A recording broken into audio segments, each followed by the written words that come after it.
Do you think being entrepreneurs and being around each other all the time, has that brought you together? Has that made your relationship stronger?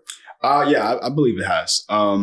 I think that, again, like when I spoke about earlier, when it comes to understanding like who we are and we even like each other, that right there alone was key, right? Because, again, a lot of couples, they realize that, especially during a pandemic, they don't actually like the significant other.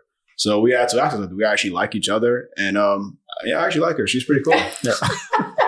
Yeah, I agree. I was going to say we became really good friends, I think, through this. Like we had actually one of our friends come over and she was like, you guys spend this day together in the same office. Your desks are right next to each other. And I'm like, yeah, we love it though. It's not like we speak all day, you know, he's on calls, I'm on calls, and sometimes we'll eat lunch together, we'll do meetings together throughout the day, but it does sometimes feel like we have our own separate time and we'll go to the gym separately or we'll hang out with friends separately. We make sure to divide our time against each other, but yeah, it definitely has brought us closer.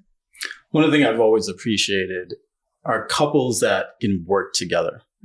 Because as somebody who's had to spend sometimes 100 hours a week working in an office or working in a hospital, I never understood how you can spend so much time away from your partner and then come home at the end of the day when you have nothing else to give and try to build a relationship in life with them. You know, and I think that is a problem that plagues a lot of society, whether you're spending 40, 50, 60, 70 hours away from your partner.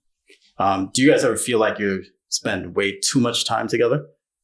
That's a great question. I don't think so. And I think I'm speaking for both of us, but it looks like her face is if I'm not. So I guess I'm speaking for myself. I don't think that we spend too much time together. I think that there are aspects, as you say, in which like we do separate when it's like I'm going to the gym, she's going to the gym, we're hanging out with friends. I think that's actually needed.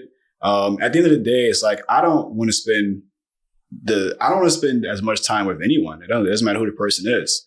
So it's like from that aspect, it's like, you know, let me just have my alone time. Yeah. So I think the reason why couples, they don't do that is because they don't understand how to have alone time with each other or like alone time with themselves. And I think that's actually needed. So if you're better at spending your alone time with yourself rather than with something other, that make the relationship last longer. And then another thing to help out as well is that, again, like you guys understand like the corporate background of it. I don't.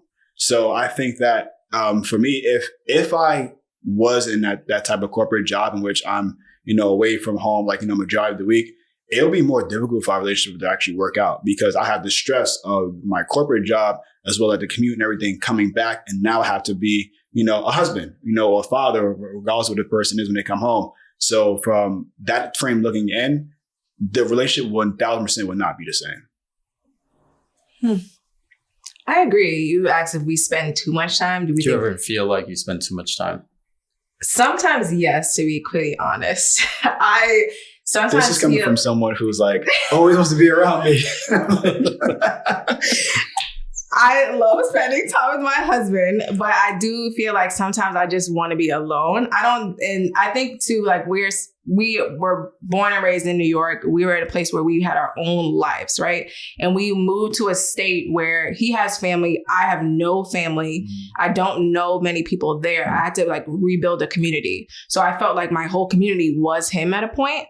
And then I had to like really push myself to find my own community, find people and, you know, get closer even to his family that was there. And as I've navigated through that, now I feel like we've gotten a good balance where I'm like, oh, I can go out and like figure out where I want to go. And so even as small as I never really drove until we moved to Georgia. So you imagine I'm like late 20s, moving to a new state, have a car for the first time. I'm like, what the heck do I do with this? Where do I go in this new place? So that was a big adjustment for me. But like 2 years we've been living there. Now I feel like we've found our groove.